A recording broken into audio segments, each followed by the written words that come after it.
ఇచ్చిన హామీలు నెరవేర్చలేదు. అభివృద్ధి పేరుట చేస్తున్నదేమో అప్పులు. ప్రజల్లో పెరిగిపోతున్న వ్యతిరేకత, ప్రతిపక్షాన్ని తట్టుకోలేని నిస్సహాయత. ఇవన్నీ ఒకెత్తైతే సొంత పార్టీ ఎమ్మెల్యేలు కొత్త తలనొప్పులు తెచ్చిపెడుతున్నారు చంద్రబాబుకు. ప్రజల్లో ఎమ్మెల్యేలపై వ్యతిరేకత పెరిగిపోతోంది. అందులోనూ ఏకంగా 37 మంది ఎమ్మెల్యేల పనితీరు అసలేమాత్రం బాగాలేకపోవడం కంటి మీద కునుకు లేకుండా చేస్తోంది. అయితే ఇందులోనూ forty years industry Chandrababu diversion politics ఉన్నాయనే చర్చ జరుగుతోంది.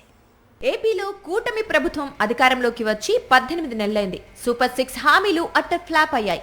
ప్రజల నుంచి తీవ్ర వ్యతిరేకత వస్తున్న నేపథ్యంలో ప్రతి నియోజకవర్గంలో 4-5 మార్గాల్లో సర్వేలు చేయిస్తున్నారు చంద్రబాబు. ఆ నివేదికలు ఇప్పుడు చంద్రబాబుకు పెద్ద తలనొప్పి తెచ్చిపెట్టాయి. టీడీపీకి చెందిన 37 మంది ఎమ్మెల్యేల పనితీరు ఏమాత్రం బాగాలేదని, ఎన్నిసార్లు చెప్పినా పద్ధతి మార్చుకోవటం లేదని స్వయంగా ఆయనే వాపోయారు. నిజానికి చాలా మంది పనితీరు బాగోలేదు, కానీ కొంతమంది పరిస్థితి మరీ ఘోరంగా ఉంది. పార్టీ కార్యాలయంలో నిర్వహించిన ముఖ్య నేతల సమావేశంలో ఈ విషయాలు వెల్లడించారు చంద్రబాబు. పార్టీ కోసం పనిచేసిన కార్యకర్తలకు న్యాయం చేయలేదనే అపవాదు మూటగట్టుకున్నారు చంద్రబాబు. కష్టపడ్డ వారికే నామినేటెడ్ పోస్టులు ఇస్తామని హామీ ఇచ్చి ఇప్పుడు ఆ ఊసే ఎత్తటం లేదని వాపోతున్నారు. ఎమ్మెల్యేలు ఎవరు పేరు చెబితే వారికే పెద్దపీట వేయటం, అందులోనూ పెద్ద మొత్తంలో డబ్బులు డిమాండ్ చేశారనే ఆరోపణలు వెల్లువెత్తుతున్నాయి.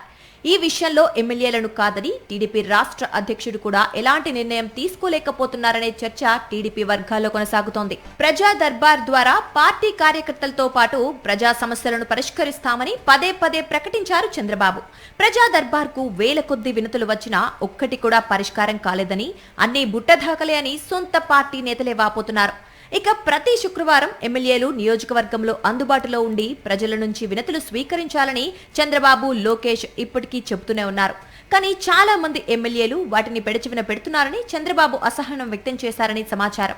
ఎమ్మెల్యేల పనితీరుపై నియోజకవర్గాల్లో సర్వేలు చేయిస్తున్నారు చంద్రబాబు. ఇదే సమయంలో ఎమ్మెల్యేల అవినీతి, టీడీపీ నాయకుల అక్రమాల గురించి మాత్రం పట్టించుకోవటం లేదనే చర్చ సాగుతోంది. తెలుగుదేశం నేతల దోపిడీ బయటపడుతోందనే భయంతోనే ఆ సర్వేల జోలికి వెళ్లటం లేదని టీడీపీ నేతలే చర్చించుకుంటున్నారు. ఎమ్మెల్యేల పనితీరే కాదు, పార్టీ కమిటీల ఏర్పాటు విషయంలోనూ చంద్రబాబు అసంతృప్తి వ్యక్తం చేసినట్లు తెలుస్తోంది. అధికారంలోకి వచ్చి 18 నెలలు గడుస్తున్నా ఇప్పటికీ కొన్ని పార్లమెంట్ కమిటీలను వేయలేదు. దీంతో ఇప్పుడు వాటిని పూర్తి చేయాలంటూ ఆదేశాలు ఇవ్వాల్సిన పరిస్థితి నెలకొంది. 2019కి ముందు ప్రజాప్రతినిధులుగా గెలిచిన తర్వాత టీడీపీ నేతలు ఏనాడు ప్రజలకు అందుబాటులో ఉండలేదు. ఇప్పుడు కూడా అదే బాటలో నడవడంతో ప్రజల్లో తీవ్ర వ్యతిరేకత పెరుగుతోంది. ఈ కారణంతోనే ప్రతి శనివారం చంద్రబాబు స్వయంగా పార్టీ ఆఫీసుకు వచ్చి రివ్యూలు నిర్వహిస్తున్నారనే చర్చ సాగుతోంది. ఎమ్మెల్యేల పనితీరుపై చంద్రబాబు పదే పదే అసహనం వ్యక్తం చేయడం వెనుక కూడా డైవర్షన్ పాలిటిక్స్ ఉన్నాయనే టాక్ నడుస్తోంది. ఎమ్మెల్యేల కారణంగానే ఇచ్చిన హామీలు అమలు చేయలేకపోతున్నామని, ఈ విషయంలో తన తప్పేమీ లేదనే భావన కలిగించేందుకే ఈ డైవర్షన్ రివ్యూలు చేస్తున్నారనే ఆరోపణలు లేకపోలేదు.